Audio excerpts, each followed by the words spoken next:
अस्सलाम वालेकुम, मैं हूं बुशरा एंड आप देख रहे हैं Bushra's coaching let not math chemistry में। आज हम आ गए हैं with example number 4 which is the I think important example of course, ठीक है, क्योंकि यहाँ पर हमने फाइंड करना है वॉल्यूम ऑफ सॉलिड रिवोल्यूशन का। ठीक है, मतलब हम लोग ने काफ़ी सॉलिड चीज़ें देखी होंगी, जैसे कि हम कोई बॉल ले लें सॉलिड, ठीक है, या फिर हमने सॉलिड कर्व्स काफ़ी पढ़े होंगे, जिन्होंने पढ़े होंगे उनको पता होगा, जिनको नहीं पता होगा जैसे कि अगर हम लोग कोई पेज ले लेते हैं, जैसे अगर मेरे पास ये एक मेमो का पेज है जिसमें मैं मेमोज लिखी हूँ कि मुझे एक्सरसाइज करनी है, ठीक है, सॉल्व करनी है, या फिर किसी भी स्टूडेंट का कोई भी काम जो होता है, तो अगर मैं ये कुछ इस तरह से जो है रखूँ, ठीक है, कुछ इस तरह से अगर मेरे पास कोई सॉलिड फॉर्म हो, जैसे कि यहाँ पर मैंने रखा हुआ है, ठीक है, इस प्लेन पे ये फॉर्म, और मैं बोलूँ कि भाई आप इसका एरिया फाइंड करो, तो इसका एरिया अगर देखें तो मुश्किल है। कुछ एरिया है जो कर्व के अंदर आ रहा है, कुछ है जो साइड साइड पे आ रहा है, तो ये काफ़ी मुश्किल होता है, और यही मुश्किल काम जो होता है हमारा इंटीग्रल हमारे लिए आसान बना देता है। ठीक है, सो होप कि इससे थोड़ा सा फ़ायदा हो गया होगा कि किस तरह से हम लोग जो है सॉलिड एरिया फाइंड करते हैं। चलिए आगे बढ़ते हैं। हमें क्वेश्चन में गिवन है कि find the volume of the solid generated by revolving about the x axis. X axis के रिवॉल्व हो रहा है ये, ठीक है, एंड रीजन बाउंडेड हमें जो कर्व गिवन है वो y equal to 4/x² plus 4 given है। साथ में हमें लाइंस दी है x0 एंड x2, यानी y गिवन है, x गिवन है, हमारा काम थोड़ा सा आसान हो गया है। तो चलिए देखते हैं कि इसका फॉर्मूला हमारे पास क्या है एंड द रेस्ट। ठीक है, चलिए इसको हटाते हैं। सबसे पहले हम लोग जाएंगे अपने काम की तरफ, जिसका काम है क्या, हमें फॉर्मूला बताना। सबसे पहले हम लोग फॉर्मूला देखेंगे कि सॉलिड रिवोल्यूशन का फॉर्मूला हमारे पास क्या होता है। हमें फाइंड करना है वॉल्यूम, जिसका फॉर्मूला है हमारे पास v equal to pi a to b with function f of x, this is the small f of x का whole square and d of x। ठीक है, हमारे पास जनरल फॉर्मूला ये है वॉल्यूम को फाइंड करने का। f of x फंक्शन है, a b जो है वो बाउंड्री वैल्यूज होती हैं जो कि हमें गिवन है, x equal to 0 and x equal to 2, ये हमारे पास बाउंड्री वैल्यूज है, इसको हम बोल सकते हैं equal to a equal to b। ठीक है, एंड साथ में फंक्शन हमें क्या गिवन था, फंक्शन हमें गिवन था 4/4 का x का स्क्वायर, x² प्लस 4। ठीक है, दिस इज अवर फंक्शन। सारी की सारी वैल्यूज हमारे पास ये गिवन है, बाकी चीज़ें जो है वो हमें खुद फाइंड करनी है। ठीक है, यानी जो आखिरी बचा वॉल्यूम वो हमने खुद फाइंड करना है। ठीक है, नाउ चलिए इसमें सारी की सारी वैल्यूज को पुट कर देते हैं। तो v इक्वल टू हमारे पास आ जाएगा, पाई बाहर होगा, 0 to 2 हमारे पास लिमिट रहेगी इस इंटीग्रल की, और फंक्शन की जगह हम लिखेंगे 4/x² प्लस 4 का whole square with d of x। सबसे पहले इसमें स्क्वायर अप्लाई करते हैं, देखते हैं हमारे पास क्या आता है। पाई 0 to 2 रहेगा, 4 का स्क्वायर क्या होता है 16, x पे स्क्वायर डालेंगे तो इसको इस तरह से लिख सकते हैं। अगर हम इसमें स्क्वायर अप्लाई करेंगे तो थोड़ा सा डिफिकल्ट हो जाएगा, x की पावर 4 हो जाएगी, काफ़ी ज़्यादा काम बड़ा हो जाएगा, तो हम लोग इसको शॉर्ट में रखेंगे, इस पर स्क्वायर रखेंगे। ठीक है, अब हमें पता है कि इस इंटीग्रल को कैसे सॉल्व करना है, बाय सब्स्टिट्यूशन ऑफ कोर्स। ठीक है, तो चलिए इसको हम लोग क्या करेंगे, सब्स्टिट्यूशन से सॉल्व करेंगे। लेकिन अब यहाँ पर भी सब्स्टिट्यूशन जो हम लोग यूज़ कर रहे हैं वो बहुत ही ज़्यादा हम लोग ट्रिग्नोमेट्रिक जो है सब्स्टिट्यूशन यूज़ करेंगे।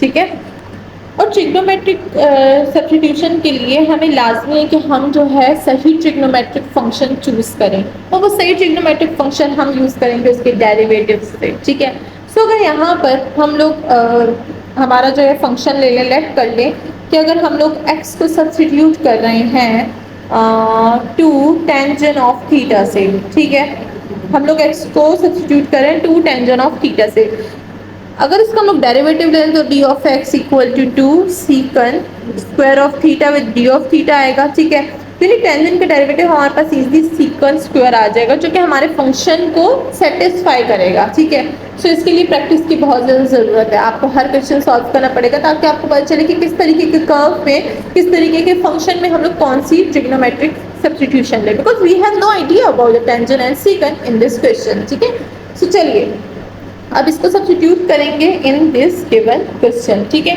सो ये हो जाएगा हमारे पास पाई 16 को बाहर निकाल लेंगे, ठीक है, या फिर 16 को आप अंदर भी छोड़ सकते हैं, ठीक है। पाई 0 से 2, अगर हम 0 से 2 जो है हमारे पास है, तो सब्स्टिट्यूशन में हम क्या करते हैं, हम लोग लिमिट भी चेंज करते हैं। इसको बोलते हैं सब्स्टिट्यूशन, नहीं, how to change limit of integral in substitution. तो ये आप मेरे चैनल पर जो है वो सर्च कर सकते हैं, आपको मिल जाएगी, और अगर मुझे टाइम मिला तो मैं डिस्क्रिप्शन में भी लिंक ऐड कर दूंगी, ठीक है।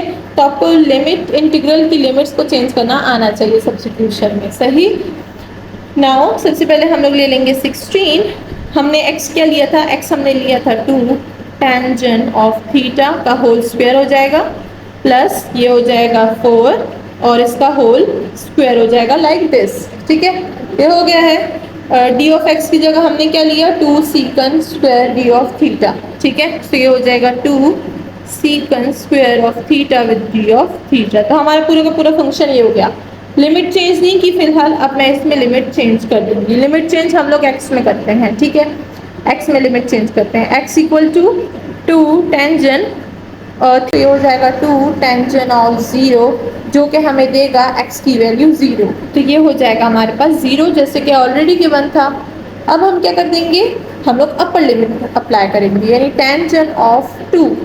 तो x की वैल्यू हमारे पास क्या आ जाएगी, 4 पाई बाय 4, ठीक है। सो पाई बाय 4 हमारे पास वैल्यू आ जाएगी, तो ये हो जाएगा पाई बाय 4 लिमिट, ठीक है। अब हमारे पास लिमिट चेंज हो गई, 0 से 2 थी पहले लिमिट, अब 0 से पाई बाय 4 हो गई, ठीक है। अब ट्रिग्नोमेट्रिक उसमें पोलर लिमिट्स आ गई हमारे पास, ठीक है। अब इसको सॉल्व करते हैं, चलिए चलते हैं ऊपर, इन सारी चीज़ों को हटाते हैं। अब यहाँ पर जो है स्क्वेयरिंग को सबसे पहले ओपन करेंगे, ये हो जाएगा हमारे पास पाई 0 से पाई बाय 4, 16 2, ये क्या हो जाएगा, 32 हो जाएगा। तो यहाँ पर मैं 32 लिख दूँगी, 32 secant square of theta d of theta, ठीक है।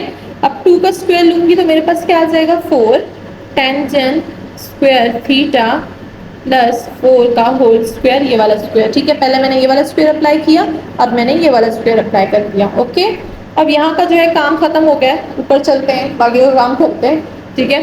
तो ये हो जाएगा हमारे पास पाई अपनी जगह पे रहेगा, यहाँ से 4 को कॉमन ले लेंगे, ये हो जाएगा 0 से pi by 4, 32 secant square theta d of theta. यहाँ पर 4 स्क्वायर कॉमन लेंगे, बिकॉज 4 में भी स्क्वायर है, ठीक है। सो 4 स्क्वायर हम कॉमन ले लेंगे, ये हो जाएगा tangent square of theta plus 1 का होल स्क्वायर अपनी जगह पे रहेगा, ठीक है। 4 का स्क्वायर क्या होगा, 16, तो यहाँ पर मैं 16 लिख सकती हूँ, ठीक है। एंड नाउ हमारे पास पाई अपनी जगह पे आ जाएगा, 16 32 विल बी क्रॉस, हमारे पास क्या रह जाएगा 2। तो ये हो जाएगा 0 से पाई बाय 4, ये हो जाएगा 2 secant square of theta d of theta. अब अगेन ट्रिग्नोमेट्रिक आइडेंटिटी कौन सी, ये हो जाएगा tangent square of theta plus 1 हमारे पास किस चीज़ के इक्वल होता है, वो होता है हमारे पास सीकन स्क्वायर ऑफ थीटा के। तो अगर अब आपको नहीं आता ट्रिग्नोमेट्रिक आइडेंटिटी तो इट्स ओके, नॉर्मल चीज़ है, लेकिन जब आप बार बार क्वेश्चन सॉल्व करेंगे ना तो ट्रिग्नोमेट्रिक आइडेंटिटी आपको याद हो जाएगी, ठीक है। आपने बार बार उसको मेंशन करना है, देन आपको याद हो जाएगी, okay. So hopes are high for trigonometric identities. So 0 से पाई हमारे पास पाई बाय 4 लिमिट तो रहेगी यहाँ पर, अच्छा मैंने वो पुट नहीं किया, ऐसे नीचे जा रही हूँ। अब इसकी जगह ट्रिग्नोमेट्रिक आइडेंटिटी यानी सीकन स्क्वायर ऑफ थीटा, और इस स्क्वायर को बिल्कुल ना भूलिएगा, ये स्क्वायर अपना है इसका, ठीक है। तो अपना स्क्वायर हमने लगा दिया, ठीक है, अपना अपना गैर गैर, सही है। महावरा आगे बढ़ते हैं, पाई 0 से pi by 4, square square cancel हो जाएगा, हमारे पास क्या रह जाएगा 2 by secant square of theta d of theta, ठीक है। हमारे पास क्या रह गया, हमारे पास 2 सीकन रह गए, बाकी के कैंसिल हो गए। अब आगे बढ़ते हैं, इसी को ऊपर चलाते हैं, ठीक है। ये क्या हो जाएगा, b इक्वल टू पाई, 2 को भी बाहर निकाल देंगे, 2 पाई, वो बेचारा पाई अकेला था तो चलो इसको ही साथ ही दे देते हैं उसको हम, ठीक है। 1 बाय ये हो जाएगा secant square of theta d of theta. अब अगर हम थोड़ा सा गौर करें तो क्या हमारे पास इंटीग्रल है 1 बाय सीकन स्क्वायर का, नहीं। So we will use a simplifications. Simplifications कैसे आएंगी? अगर हमें पता हो कि 1 बाय सीकन एक्स किस चीज़ के इक्वल होता है? कॉज ऑफ एक्स के, तो क्या 1 bye secant square cos square के इक्वल होगा? Yes of course. तो चलिए वी विल पुट दिस 2 पाई, ये हो जाएगा 0 से पाई बाय 4 और ये क्या हो जाएगा? कॉस स्क्वायर ऑफ एक्स हो जाएगा, मतलब थीटा हो जाएगा because we are using theta and d of theta. Again trigonometric identities के लिए यूज करेंगे बिकॉज हमारे पास तो इंटीग्रल सिर्फ कॉस का है, नॉट कॉस स्क्वायर, तो कॉस स्क्वायर का नहीं है, so we will use trigonometric identity जो कि हमें बताती है कि कॉस स्क्वायर थीटा इक्वल है हमारे पास 1 प्लस कॉस 2 थीटा डिवाइड्स 2 के। ठीक है, चलिए वी विल यूज हियर, ये हो जाएगा 2 पाई 0 से पाई बाय 4, ये हो जाएगा 1 plus cos 2 theta by 2 D of theta. याद रखिएगा अभी तक हमने इंटीग्रल यूज नहीं किया, हम लोग सिर्फ फंक्शन में ही लगे हुए हैं। ठीक है, सो 2 हमारे पास कैंसिल हो जाएगा, पाई 0 से पाई बाय 4 हमारे पास रह जाएगा 1 plus cos 2 theta and d of theta. Now this is the star function because this is the last function. अब हम लोग इंटीग्रल अप्लाई कर देंगे, तो ये बाकी का हटाते हैं और इंटीग्रल अप्लाई करते हैं। ये हो जाएगा v इक्वल टू पाई, ठीक है, पाई बाय 4 का यहाँ पे 1 का इंटीग्रल क्या होता है? Theta, because with respect to theta कर रहे हैं। ठीक है, तो थीटा प्लस कॉस का इंटीग्रल क्या होता है? वो होता है साइन 2 थीटा डिवाइड्स 2, लिमिट क्या है? 0 से पाई बाय 4। अब लिमिट पुट करेंगे and we will get the volume. ठीक है, so v equal to pi, सबसे पहले upper limit pi by 4 plus sine 2 pi by 4 और ये 1 बाय 2 हम बाहर निकाल देंगे। ठीक है, upper limit minus lower limit, lower limit क्या है? 0 प्लस 1 बाय 2 साइन 2 0 एंड खत्म। अपर लिमिट लोअर लिमिट दोनों को माइनस करते हैं, v इक्वल टू पाई, यहाँ पर क्या रह जाएगा? Pi by 4। ठीक है, ये तो पाई बाय 4 हो गया। अब अगर हम लोग देखें साइन को, साइन ये हो जाएगा हमारे पास पाई बाय 2, तो साइन पाई बाय 2 हमें क्या देता है? वो देता है हमें 0। ठीक है, ये और ये तो साइन पाई बाय 2 हो गया, साइन पाई बाय 2 हमें 0 देता है, तो 1 बाय 2 के साथ हमारे पास 0 आ जाएगा एंड ये तो ऑलरेडी 0 है और साइन 0 हमें 0 ही देता है, तो ये हो जाएगा 0। तो हमारे पास क्या रह गया है? हमारे पास, अरे नहीं रुको रुको, यहाँ पर अगर हम देखें तो साइन पाई बाय 2 हमें 1 देता है, नॉट 0। ठीक है, साइन पाई बाय 2 हमें क्या देता है? 1। ठीक है, तो ये हो जाएगा हमारे पास 1, बाकी के 0 हो जाएंगे।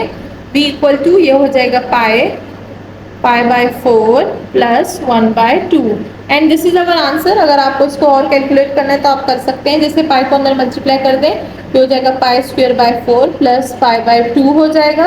और अगर आप इसकी जो है वैल्यू निकालना चाहें in a decimal form, so you can also find the value of in the decimal form, जैसे कि आप इसके अप्रोक्सीमेट जो है एरिया वॉल्यूम निकाल सकते हैं।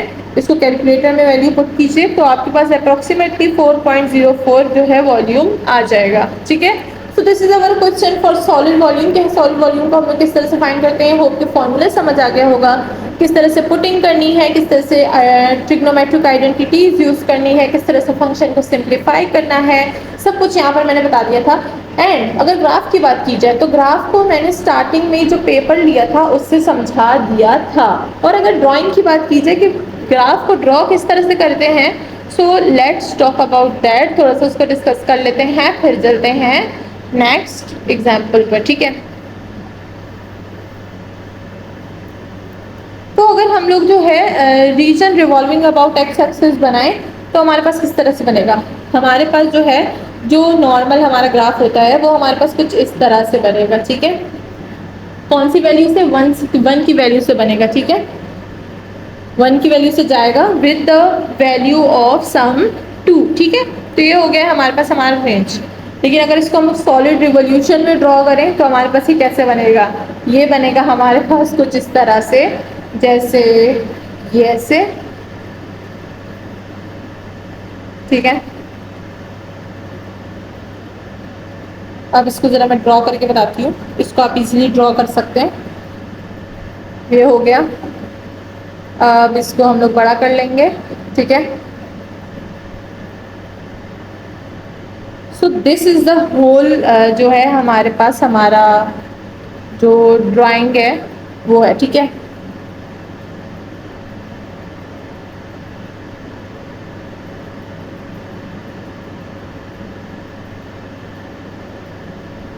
तो थोड़ी बहुत समझ आ जानी चाहिए, ठीक है ना। थोड़ा बहुत, जैसे वो मैंने पेपर को किया था ना, ये पेपर को हमने कुछ इस तरह से फोल्ड किया हुआ है। देखिए इन्होंने कैसे फोल्ड किया, पहले यहाँ से थोड़ा सा फोल्ड करें, फिर यहाँ से, एंड फिर यहाँ से हमारे पास कुछ इस तरह से जा रहा है, ठीक है।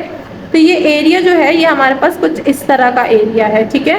किस तरह का एरिया, कुछ इस तरह का एरिया, देखें इस तरह का एरिया है हमारे पास, ठीक है। तो सॉलिड एरिया है ये, मतलब आपस में घूमा हुआ है, जैसे हम लोग रोल करते हैं ना, बिल्कुल ऐसा ही एरिया है हमारे पास। सो होप कि सबको समझ आ गई होगी कि किस तरह से हमें कैलकुलेशन करते हैं, और ड्राइंग जो है वो आप बना लीजिएगा। जिसकी अच्छी ड्राइंग होगी उसकी अच्छी दिखेगी, और जिसकी खराब होगी उसको खराब दिखेगी, ठीक है। चलिए मिलते हैं नेक्स्ट वीडियो में। अपना बहुत ज़्यादा ख्याल रखिएगा और चैनल को सब्सक्राइब करना बिल्कुल ना भूलिएगा। साथ ही आप मेरी ऑनलाइन क्लासेस ज्वाइन कर सकते हैं, जिसकी सारी डिटेल्स वीडियो के एंड में है।